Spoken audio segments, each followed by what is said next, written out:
आप सभी लोगों का इस बायो सेशन में। तो इसमें हम लोग अध्ययन कर रहे हैं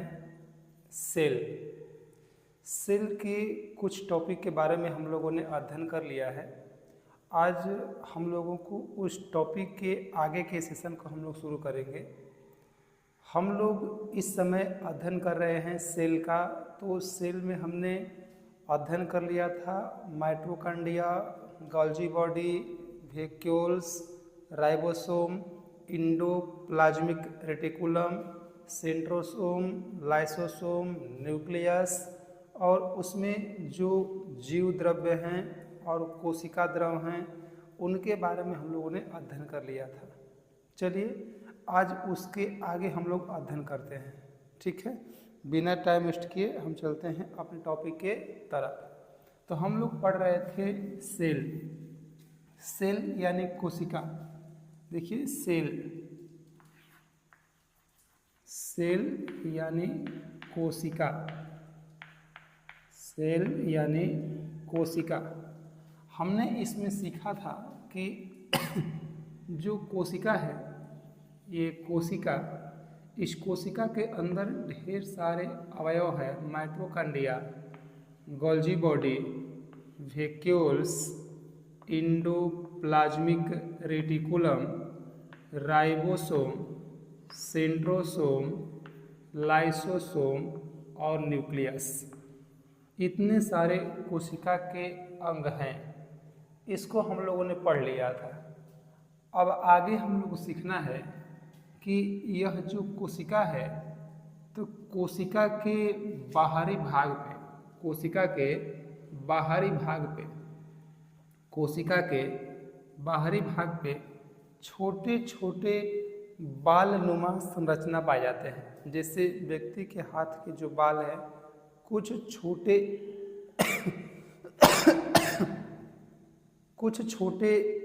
बाल के देखने को मिलते हैं संरचना और कुछ बड़े बाल के देखने को मिलते हैं संरचना। तो जो छोटे बाल नुमा जो संरचना होती है उसको हम बोलते हैं सीलिया, और जो बड़े बाल की संरचना होती है उसे हम बोलते हैं फ्लैजेला। तो ये छोटे छोटे बाल नुमा संरचना, इसको बोलेंगे सीलिया, और कुछ संरचनाएं ऐसे बड़े बड़े होते हैं उसको हम बोलेंगे फ्लैजेला। तो लिखें कि कोशिका में सीलिया और फ्लैजेला, सीलिया और फ्लैजेला, सीलिया और फ्लैजेला, सीलिया और फ्लैजेला, सीलिया और फ्लैजेला। जो ये फ्लैजेला होता है यह बड़ा होता है, यह बड़ा होता है, और जो सीलिया होता है यह छोटा होता है, यह छोटा होता है, यह छोटा होता है और यह बड़ा होता है। इसका काम क्या है कि जो कोशिका है उस कोशिका को मोशन प्रदान करने में सहायता करता है। उस कोशिका के अंग को या कोशिका को मोशन, गति प्रदान करने का काम कौन करता है? सीलिया और फ्लैजेला करता है, ठीक है। अब हम सीखें कि ये जो कोशिका है, कोशिका तो एनिमल कोशिका और पादप कोशिका। तो ये जो बनाया गया है कोशिका, ये एनिमल कोशिका है। एनिमल कोशिका का जो स्ट्रक्चर होता है वह गोलाकार होता है, और जो प्लांट कोशिका होती है, पादप कोशिका, उसका स्ट्रक्चर बिल्कुल चौकोर होता है, चौकोर। तो इसको हम बोलेंगे एनिमल सेल। यहाँ लिख दें, ये है एनिमल सेल, ये एनिमल सेल, एनिमल सेल। और यहाँ एक बना दें समझने के लिए, यहाँ पर एक, इसको, ये बिल्कुल चौकोर होता है, ऐसे नहीं होता, थोड़ा ऐसे ऐसे कर लेंगे, ये चौकोर होता है। कौन? ये प्लांट सेल, ये प्लांट सेल, ये प्लांट सेल यानी पादप कोशिका, पादप कोशिका, ये पादप कोशिका। पादप कोशिका का कैसा होगा? बिल्कुल चौकोर होगा। तो इसको लिख लें, यह गोलाकार होता है, यह गोलाकार होता है, यह गोलाकार, यह गोलाकार होता है और इसमें कोशिका झिल्ली पाई जाती है। इसमें कोशिका झिल्ली पाई जाती है और इसमें यह बिल्कुल ये चतुर्भुज जैसा होता है। इसका आकार बिल्कुल ऐसे कोण जैसा होता है, गोलाकार नहीं होता है, चपटा होता है। चपटा यानी कह सकते हैं इसको चतुर्भुज जैसा, इसको कह सकते हैं चतुर्भुज जैसा, चतुर्भुज जैसा स्ट्रक्चर, चतुर्भुज जैसा। इसमें भी झिल्ली देखने को मिलती है, इसमें भी झिल्ली होती है, इसमें भी झिल्ली होती है और झिल्ली के साथ साथ इसमें कोशिका भित्ति भी होता है। कोशिका भित्ति यानी सेल वाल,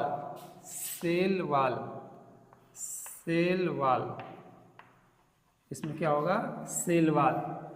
जैसे ये एनिमल सेल है तो एनिमल सेल के बाहरी संरचना पर ऐसे एक झिल्ली देखने को मिलती है, एक झिल्ली होती है, एक ऐसे झिल्ली। और ये जो पेड़ पौधे हैं, इस पेड़ पौधों में झिल्ली देखने को मिलता है, बाहरी संरचना पे एक झिल्ली देखने को मिलता है। लेकिन झिल्ली के साथ साथ इसमें बाहर सेल वाल भी होता है, सेल वाल। तो झिल्ली दोनों में पाया जाएगा, लेकिन भित्ति किसमें, पादप कोशिका में यानी प्लांट सेल में देखने को मिलेगा। कोई दिक्कत नहीं।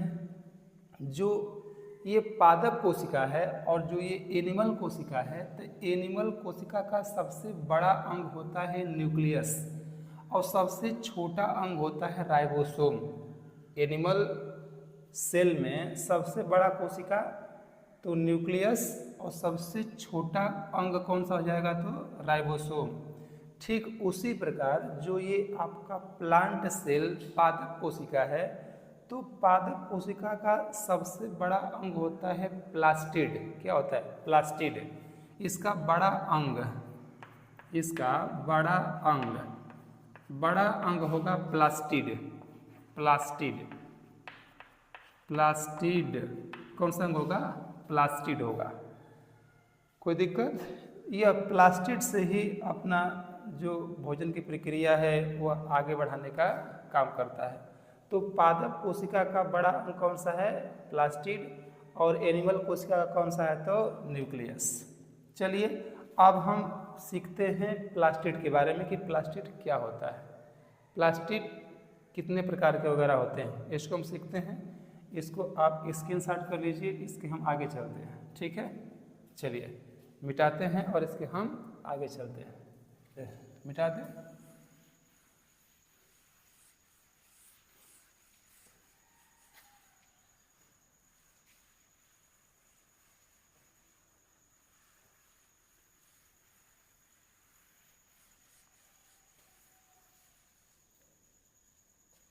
चलिए देखिए, प्लास्टिड, हम बात करें प्लास्टिड का, तो प्लास्टिड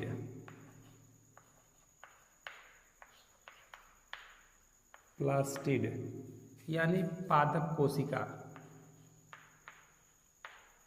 यह कहाँ पाया जाएगा, पादप में, केवल और केवल पादप में। यह जो प्लास्टिड होता है यह 3 प्रकार का होता है। यह जो प्लास्टिड है ये कितने प्रकार का होता है, तो 3 प्रकार का होता है। कितने प्रकार का, 3 प्रकार का। प्लास्टिड कितने प्रकार का, 3 प्रकार का।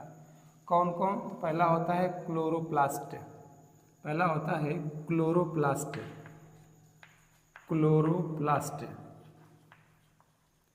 क्लोरोप्लास्ट। इसको हिंदी में बोलेंगे हरित लवक। क्या बोलेंगे, हरित लवक। इसको हिंदी में बोलेंगे हरित लवक।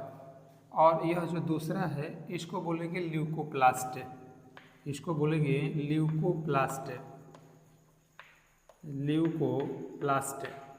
अवर्णित लवक, इसको बोलेंगे अवर्णित लवक।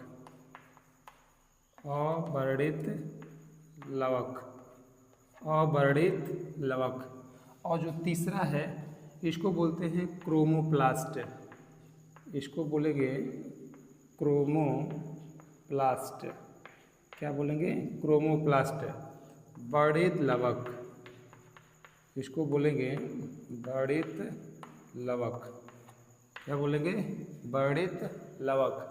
तो ये जो प्लास्टिड है, प्लास्टिड कितने प्रकार के? 3 प्रकार के। कौन कौन? तो chromoplast, leucoplast, chloroplast. Chloroplast, leucoplast, chromoplast. हरित लवक, अवर्णित लवक और वर्णित लवक। इन तीनों लवक का काम क्या है? इन तीनों लवक को हम सीखें तो जो क्लोरोप्लास्ट है इसका काम है भोजन का निर्माण करना। इसका काम क्या है?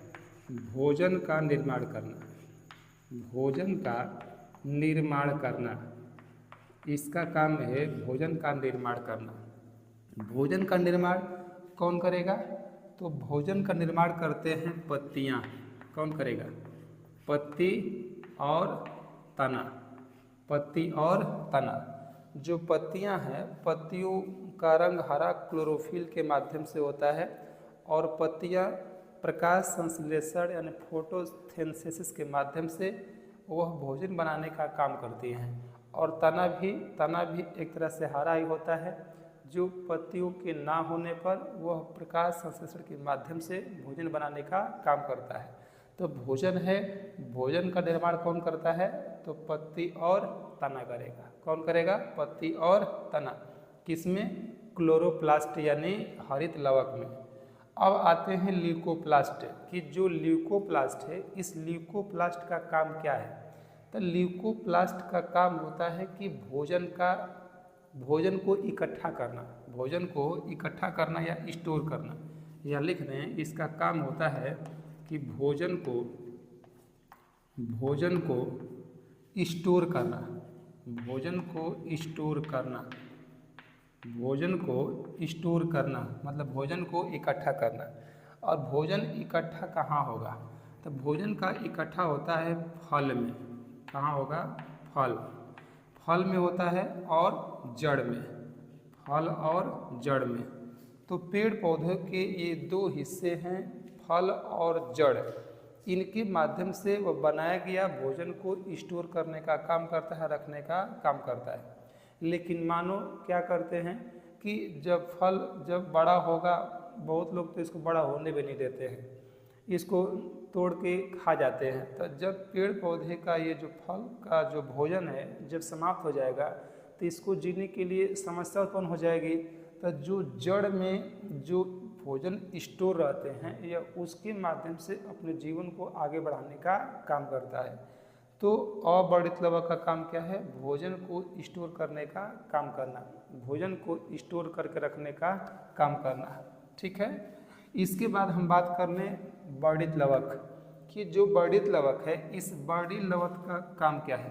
तो इस वर्णित लवक का काम है, वर्णित लवक का काम है फलों में रंग प्रदान करना, फलों में रंग प्रदान करना, फलों में रंग प्रदान करना, रंग प्रदान करना, फलों में रंग प्रदान करना। कौन करेगा? वर्णित लवक करेगा। फलों में रंग प्रदान कौन करेगा? वर्णित लवक करेगा। कौन करेगा? वर्णित लवक करेगा। यहाँ तक कोई दिक्कत, कोई परेशानी नहीं ना?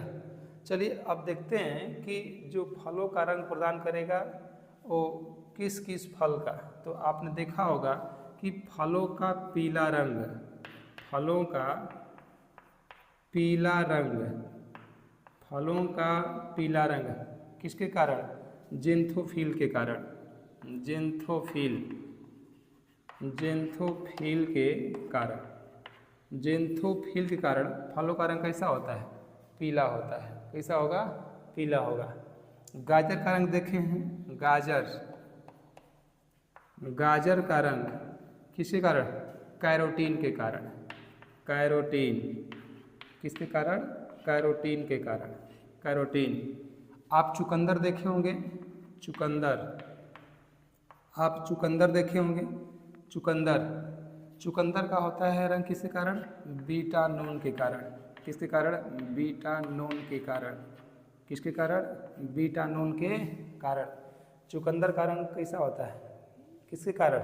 बीटा नोन के कारण। कोई दिक्कत, कोई परेशानी नहीं। इसके बाद देखिए कि जो आलू होता है, आलू, आलू का भी रंग थोड़ा अलग, कभी कभी कोई आलू हरा हो जाता है। तो जो आलू हरा हो जाता है उस किसके कारण? सोलेनिन के कारण। आलू का हरा रंग, आलू, आलू किसके कारण? सोलेनिन के कारण। सोलेनिन, सोलेनिन के कारण। किसके कारण? सोलेनिन के कारण आलू का रंग कैसा होता है? हरा होता है। ये तो फल में है। और जो मानव हैं, मानव का भी रंग तो विभिन्न प्रकार के होते हैं, अलग अलग होते हैं। कोई गोरा होता है, कोई काला होता है, तो कोई किसी रंग का होगा। उनका भी रंग रूप अलग अलग देखने को मिलता है। तो मानव में भी रंग जो प्रदान होते हैं वो किसके कारण? तो मेलानिन के कारण। किसके कारण? मेलानिन के कारण। जिस व्यक्ति में मेलानिन की मात्रा ज़्यादा होगी, जिस व्यक्ति में मेलानिन की मात्रा ज़्यादा होगी वह व्यक्ति एकदम काला होगा। कैसा होगा? एकदम काला होगा। और जिस व्यक्ति में मेलानिन की मात्रा कम होगी वह व्यक्ति सांवला होगा। और जिस व्यक्ति में मेलानिन होबे नहीं करेगा वह व्यक्ति होगा कैसा? वह व्यक्ति एकदम गोर होगा। लेकिन जिस व्यक्ति में मेलानिन की मात्रा नहीं है वह धूप के प्रकाश को सहन कर पाने में असमर्थ होगा। गोरे व्यक्ति को धूप वगैरह क्या लगेगा? बिल्कुल तेज लगेगा। कैसा लगेगा? तेज लगेगा। तो यहाँ तक कोई दिक्कत, कोई परेशानी नहीं ना? चलिए हम अब आगे सीखते हैं, कोशिका के बारे में सीखें। तो जो कोशिका है, बहुत लोग कहते हैं कि जो कोशिका है, कोशिका शरीर का सबसे छोटा अंग है। तो एक चीज़ ध्यान दीजिएगा कि ये जो कोशिका है, कोशिका, कोशिका में माइटोकॉन्ड्रिया, इसमें गोल्जी बॉडी, इसमें वैक्यूल्स, इसमें इसके बाद इंडोप्लाज्मिक रेटिकुलम, फिर राइबोसोम, सेंट्रोसोम, लाइसोसोम और न्यूक्लियस। तो जो कोशिका है, यह कोशिका शरीर की सबसे छोटा अंग न होकर के ये शरीर की सबसे छोटी इकाई है। अगर इसका सबसे छोटा अंग देखें तो सबसे छोटा अंग होता है राइबोसोम। कौन होगा? राइबोसोम। और बड़ा अंग कौन होगा? न्यूक्लियस। तो सबसे छोटा अंग क्या कोशिका है? नहीं। कोशिका लिख दें यहाँ पर कि कोशिका सबसे छोटा, कोशिका सबसे छोटा अंग नहीं है। ये क्या है? कोशिका सबसे छोटी इकाई है। यहाँ लिख दें कि कोशिका सबसे छोटी इकाई है। कोशिका सबसे छोटी इकाई है। सबसे छोटी इकाई है। सबसे छोटी क्या है? इकाई है। कौन? कोशिका। और कोशिका के अंदर जो अंग है, सबसे छोटा अंग राइबोसोम और सबसे बड़ा अंग कौन सा है? न्यूक्लियस। कौन सा है? न्यूक्लियस। यहाँ तक कोई दिक्कत, कोई परेशानी नहीं ना? चलिए अब हम सीखते हैं कि जो एनिमल सेल है और जो पादप सेल है, एनिमल सेल और पादप सेल, एनिमल सेल और पादप सेल में अंतर क्या होता है, उस अंतर को हम लोग सीखने का प्रयास करें। इसका एक बार आप स्क्रीनशॉट ले लीजिए, हम चलते हैं आगे। ठीक है, इसे जो एनिमल सेल यानी जंतु कोशिका और प्लांट कोशिका, इन दोनों में अंतर क्या है? देखिए, जो एनिमल सेल है इसका आकार छोटा होता है। स्मॉल यानी जो जंतु कोशिका है इसका आकार छोटा होता है और इसका आकार बड़ा होता है। दोनों में बहुत थोड़ा सा डिफरेंट है, आप समझिएगा ध्यान से। एनिमल सेल छोटा होता है और यह बड़ा होता है। एनिमल सेल का आकार गोलाकार होता है। इससे पहले हम कुछ समय पहले बताए हैं कि कैसा होता है, गोलाकार। और जो प्लांट सेल है इसका आकार कैसा होगा, तो चौकोर होगा। इसका जो वैक्यूल्स क्या था, यह पानी को अवशोषित करने का काम करता था, पानी को सूखने का काम करता था।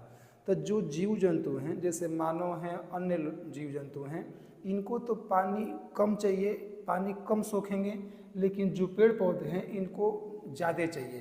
तो इसलिए जो एनिमल हैं, जो जंतु हैं, उनमें जो वैक्यूल्स है वो छोटा होता है, और जो इसमें वैक्यूल्स है वह बड़ा होता है। यह कैसा होता है, यह बड़ा होता है, ठीक है, इसमें बड़ा होता है।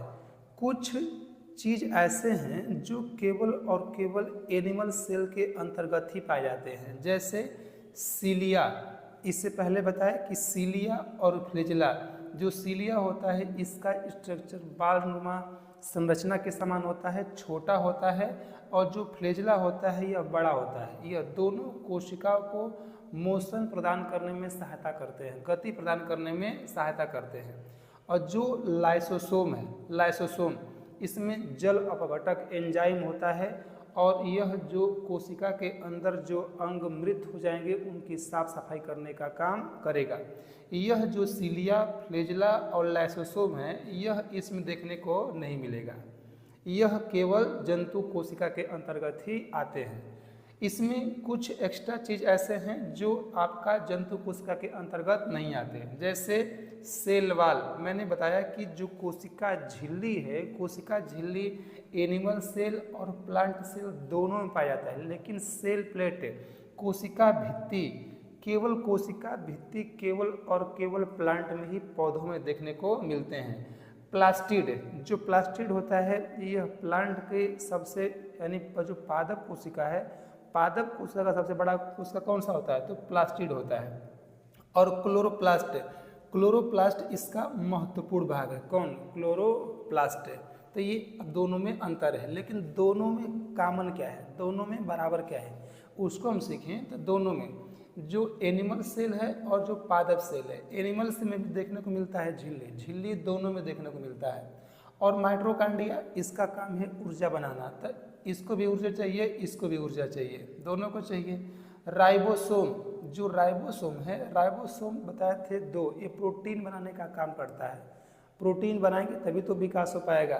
तो प्रोटीन कौन सा, एटीएस। मैंने बताया था आप लोगों को कि जो राइबोसोम है 70S और 80S, 70S अविकसित कोशिकाओं में देखने को मिलता है, यानी प्रोकैरियोटिक में, और जो यूकैरियोटिक है उसमें देखने को मिलता है राइबोसोम। तो ये एनिमल सेल बड़ा है, जिसको नंगी आंखों से देख सकते हैं, और यह प्लांट सेल भी बड़ा होता है, दोनों ये बड़ा है। तो इसमें राइबोसोम कितना पाया जाएगा, 80S, यानी इसका आकार बड़ा होता है। इंडोप्लाज्मिक रेटिकुलम, यह दोनों में देखने को मिलता है। इसका काम था कि कोशिका को आंतरिक सुरक्षा देने का काम करता है। गोल्जी बॉडी, इसका काम था ऊर्जा का परिवहन करना, ऊर्जा इसमें परिवहन चाहिए, इसमें ऊर्जा परिवहन चाहिए, कोई दिक्कत नहीं।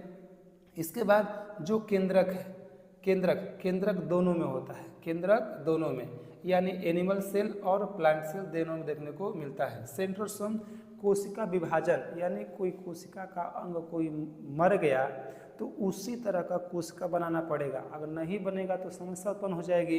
तो सेंट्रोसोम का काम ही है कि कोशिका विभाजन करने का काम करना। लेकिन एक चीज़ ध्यान दीजिएगा कि जो सेंट्रोसोम है वो सेंट्रोसोम का काम है कोशिका विभाजन काम करना, तो यह एनिमल सेल के अंतर्गत काम करता है, इसमें भी करता है लेकिन इसमें थोड़ा करता है। और जो पेड़ पौधों में जो कोशिका विभाजन होता है वह सेंट्रोसोम की ना हो करके वह सेल प्लेट के द्वारा होता है। किसके द्वारा, सेल प्लेट के द्वारा। पादप सेल में कोशिका विभाजन सेंट्रोसोम के कारण ना हो करके किसके कारण होता है, तो सेल प्लेट के कारण होता है, कोई दिक्कत नहीं। तो ये एनिमल सेल और ये प्लांट सेल, ये दो चीज़ें हैं, दोनों में अंतर ये देखने को आप सीखे। यहाँ तक कोई दिक्कत, कोई परेशानी, इसका स्क्रीनशॉट लीजिए। अब हम चलते हैं इसके आगे कि कोशिका कितने प्रकार की होती है, इसको आप लिख लीजिए, स्क्रीनशॉट लीजिए। देखिए, जो कोशिका है सेल, जो कोशिका है सेल, जो कोशिका है सेल, कोशिका सेल, यह दो प्रकार की होती है। यह कोशिका दो प्रकार की होती है। कोशिका दो प्रकार की होती है, एक प्रोकैरियोटिक, एक प्रोकैरियोटिक,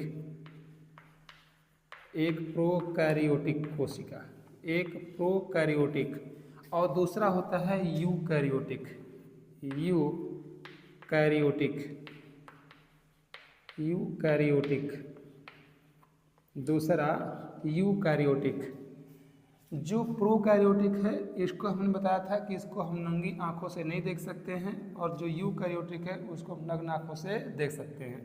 तो जो प्रोकैरियोटिक है यह अविकसित कोशिका इसमें होती है, इसमें अविकसित कोशिका, अविकसित, अविकसित कोशिका, यह अविकसित कोशिका होती है। कौन? ये आपका प्रोकैरियोटिक। कौन? प्रोकैरियोटिक। इसमें केवल मुख्य अंग देखने को मिलेंगे, इसमें केवल मुख्य अंग ही देखने को मिलेंगे, केवल मुख्य अंग देखने को मिलेंगे। किसमें? प्रोकैरियोटिक में। किसमें? प्रोकैरियोटिक में। जैसे एग्जाम्पल की हम बात कर रहे हैं तो नील हरित शैवाल, नील हरित शैवाल, नील हरित शैवाल, नील हरित शैवाल। तो प्रोकैरियोटिक इसमें जो रहेंगे जीव वो कैसे रहेंगे? एकदम छोटे छोटे, इसमें कुछ मुख्य अंग रहेंगे, हर एक अंग देखने को नहीं मिलेगा, यह अविकसित रहेगा, जैसे नीलहरित शैवाल। और जो प्रोकैरियोटिक है, प्रोकैरियोटिक इसमें दो प्रकार के होते हैं, प्रोकैरियोटिक इसमें दो प्रकार के, प्रोकैरियोटिक और यूकैरियोटिक दो प्रकार के, एक एनिमल सेल और एक प्लांट सेल। एक एनिमल सेल, एक एनिमल सेल, एनिमल सेल यानी जंतु कोशिका, जंतु कोशिका, और एक प्लांट सेल, एक प्लांट सेल यानी पादप कोशिका। कौन? पादप कोशिका। तो इससे पहले वाले वीडियो में आपने एनिमल सेल और प्लांट सेल यानी कुछ समय पहले ही आपको इसको सिखा दिए हैं। अब हम सीखते हैं कि जो प्रोकैरियोटिक है और जो यूकैरियोटिक है, प्रोकैरियोटिक और यूकैरियोटिक में क्या अंतर है, उस अंतर को हम समझें। इसका स्क्रीनशॉट लीजिए और हम चलते हैं आगे, सीखते हैं प्रोकैरियोटिक और यूकैरियोटिक में अंतर, कि प्रोकैरियोटिक और यूकैरियोटिक में अंतर क्या है। तो देखिए, जो ये प्रोकैरियोटिक है, प्रोकैरियोटिक में जो कोशिका होती है वह छोटी होती है, और इसमें नो इन्वेलप ऑन न्यूक्लियस, यानी कहने का मतलब ये, जैसे हम जो सेल पढ़े थे, सेल, और सेल में हम पढ़े थे ये न्यूक्लियस, न्यूक्लियस, तो न्यूक्लियस के ऊपर यहाँ पर एक कवर था, एक कवर। तो जो प्रोकैरियोटिक में जो कोशिका होती है और जो उसमें न्यूक्लियस होता है, तो उस न्यूक्लियस में इस तरह का कवर नहीं होता है, कवर नहीं, वो जो जीव द्रव्य होता है उस जीव द्रव्य वो ऐसे ही तैरते रहता है, उसके ऊपर किस तरह का कोई कवर वगैरह देखने को नहीं मिलता है। किसमें? प्रोकैरियोटिक में। तो वही है नो इन्वेलप ऑन न्यूक्लियस, यानी न्यूक्लियस के ऊपर किसी प्रकार का कोई कवर देखने को नहीं मिलता है। श्वसन जीव द्रव्य से, जब हम आपको सेल पढ़ा रहे थे तो सेल में बताए थे कि इस कोशिका के अंदर ऐसे ऐसे द्रव भरे होते हैं, कोशिका के अंदर ऐसे द्रव भरे होते हैं, और इसी द्रव यानी कोशिका द्रव और केंद्रिका द्रव के मिश्रण को ही बोलते थे जीव द्रव्य। तो जो प्रोकैरियोटिक कोशिकाएं हैं वो जो सांस लेते हैं वो किससे लेते हैं? तो जीव द्रव्य से ही वो सांस ले लेते हैं। ये जो जीव द्रव्य भरा होता है इसी जीव द्रव्य से वह सांस लेने का काम करते हैं, ठीक है। और जैसे एनिमल में, प्रोकैरियोटिक में, अरे जो एनिमल था उसमें किसमें? उसमें माइटोकॉन्ड्रिया से हम सांस लेने का काम करते थे। इसमें जीव द्रव्य से ही प्रोकैरियोटिक की जीव जंतु सांस ले लेंगे। इसमें जो आपका जो आकार है यूकैरियोटिक का वो कैसा होगा? बड़ा होगा। इसमें एनवेलप ऑन न्यूक्लियस, इसमें जो न्यूक्लियस होगा वो कैसा होगा? बड़ा होगा। न्यूक्लियस कैसा होगा? बड़ा। न्यूक्लियस बड़ा तो होता ही है। इसमें जो न्यूक्लियस है, न्यूक्लियस के ऊपर इस तरह कवर देखने को मिलते हैं, इसमें कवर देखने को मिलेंगे, इसमें कवर देखने को नहीं मिलते हैं। इसमें जब हम सांस लेते हैं किसके माध्यम से? माइटोकॉन्ड्रिया के माध्यम से हम सांस लेते हैं। किसके माध्यम से? माइटोकॉन्ड्रिया के माध्यम से। यहाँ तक कोई दिक्कत नहीं। कुछ चीज़ें ऐसे हैं जो दोनों में कॉमन पाई जाती हैं। वो क्या क्या चीज़ें हैं? तो सीलिया, मैंने बताया था पहले ही कि सीलिया और फ्लैजेला यह दोनों कोशिका के अंगों को या कोशिका को मोशन प्रदान करने में सहायता प्रदान करते हैं। कोशिका के आउटर एंड बाहरी पार्ट पर यह बालनुमा एक संरचना होती है। किसका? सीलिया छोटा होता है और फ्लैजेला बड़ा होता है। यह दोनों में देखने को मिलेगा, यानी प्रोकैरियोटिक में और यूकैरियोटिक दोनों में। डीएनए दोनों में होगा, डीएनए इसमें भी होगा, डीएनए इसमें भी। जीव द्रव्य भी, इसमें भी जीव द्रव्य और इसमें भी जीव द्रव्य। प्रकाश संश्लेषण, प्रकाश संश्लेषण बहुत जरूरी है। भोजन बनाने के लिए प्रकाश का होना जरूरी है, तो प्रकाश संश्लेषण दोनों करते हैं, प्रोकैरियोटिक भी और यूकैरियोटिक भी। झिल्ली की बात करें तो इसमें भी झिल्ली होता है और इसमें भी झिल्ली। झिल्ली नहीं रहेगा तो सब कोशिका के अंग क्या हो जाएंगे? इधर उधर तितर बितर हो जाएंगे, बिखर सा जाएंगे। तो झिल्ली का होना जरूरी है। तो झिल्ली प्रोकैरियोटिक में भी और यूकैरियोटिक में भी दोनों में देखने को मिलते हैं। भित्ति, भित्ति की बात कर लें तो जो प्रोकैरियोटिक है, प्रोकैरियोटिक में जो भित्ति बनी होती है किसकी बनी होती है? पेप्टिडोग्लाइकेन की बनी होती है। किसकी बनी होती है? पेप्टिडोग्लाइकेन की। और जो यूकैरियोटिक है इसमें बना होता है सेलुलोज का। किसमें? यूकैरियोटिक में सेलुलोज का। और जो राइबोसोम है, राइबोसोम प्रोकैरियोटिक, यह तो छोटा सा होता है प्रोकैरियोटिक। इसमें जो प्रोटीन की प्रक्रिया है बनाने की वो राइबोसोम छोटा चाहिए, इसलिए इसमें क्या होता है? 70S। इसमें होता है 70S, इसमें होगा 80S। इसमें क्या होगा? 80S होगा।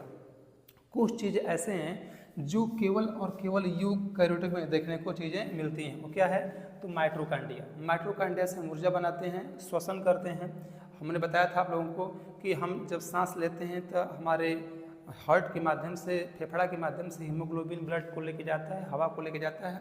O2 को देता है किसको? माइटोकॉन्ड्रिया को। और माइटोकॉन्ड्रिया उसका श्वसन करता है, ऊर्जा बनाने का काम करता है। गोल्जी बॉडी ऊर्जा का परिवहन करेगा। सेंट्रोसोम कोशिका का विभाजन करेगा। और लाइसोसोम इसमें जल अपघटक एंजाइम है, या जब कोशिका कोई मृत हो जाती है, कोशिका का कोई अंग मृत हो जाता है तो उसके साफ सफाई में योगदान देने का काम करता है। तो यूकैरियोटिक में यह 4 चीज़ें अतिरिक्त पाई जाती हैं जो प्रोकैरियोटिक में नहीं पाई जाती हैं। और ये प्रोकैरियोटिक है और यह यूकैरियोटिक, दोनों में अंतर क्या है और दोनों में समानता क्या है इसको आपने देखा। यहाँ तक आपको कोई दिक्कत, कोई परेशानी नहीं ना? चलिए अब हम थोड़ा सीख लेते हैं गुणसूत्र के बारे में कि गुणसूत्र होता क्या है, गुणसूत्र क्या होते हैं। तो इसको मिटाएं और गुणसूत्र के बारे में हम लोग सीखें। ठीक है, गुणसूत्र इसको मिटा देते हैं।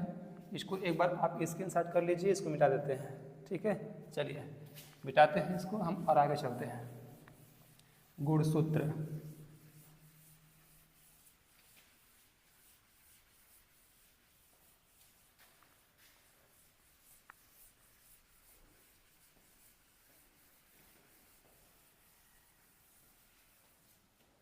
चलिए देखिए गुणसूत्र, क्रोमोसोम, क्रोमोसोम, क्रोमोसोम,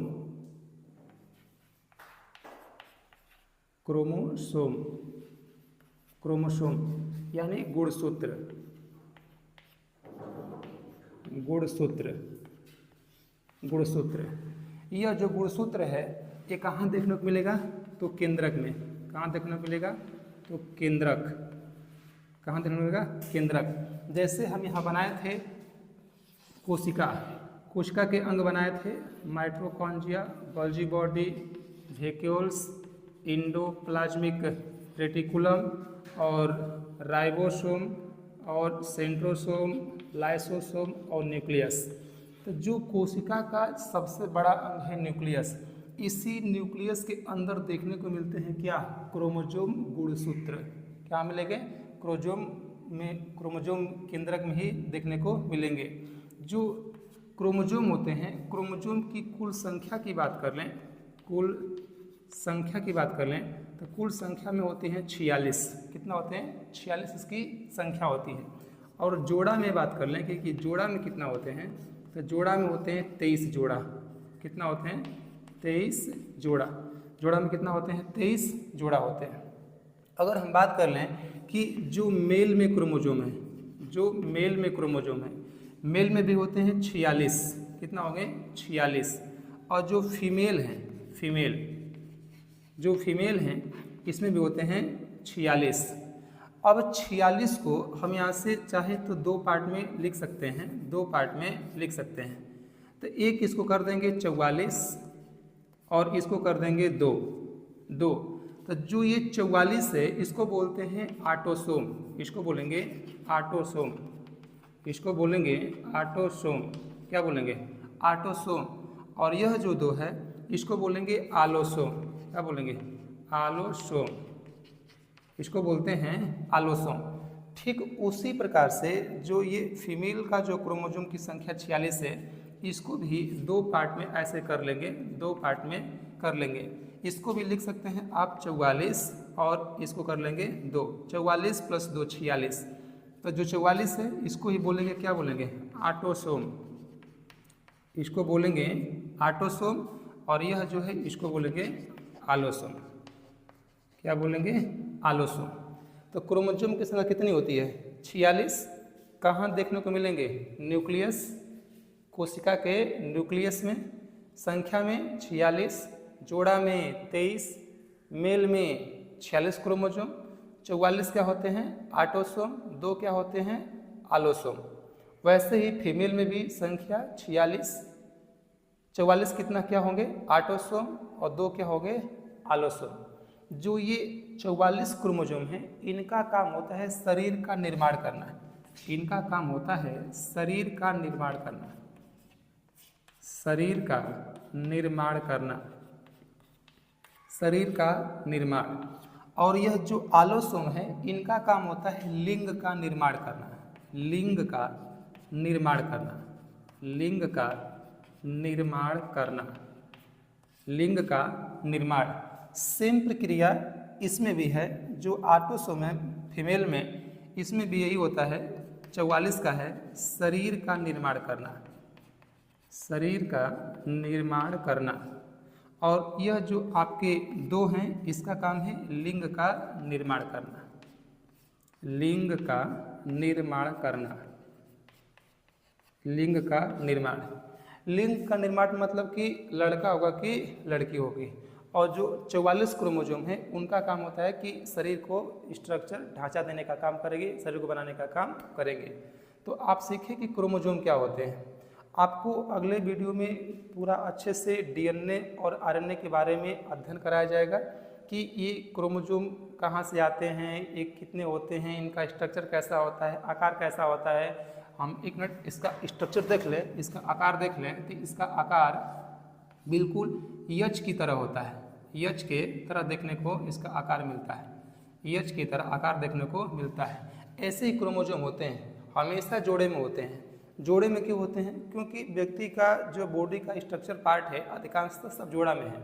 जैसे व्यक्ति का 2 हाथ है, 2 पैर है, 2 नाक हैं, 2 एक तरह से कान है। तो व्यक्ति का अधिकांशतः चीज़ देखने को मिलते हैं डबल यानी जोड़ा में देखने को मिलते हैं। इसलिए जो क्रोमोसोम का स्ट्रक्चर होता है वह डबल स्टैंडर्ड का होता है।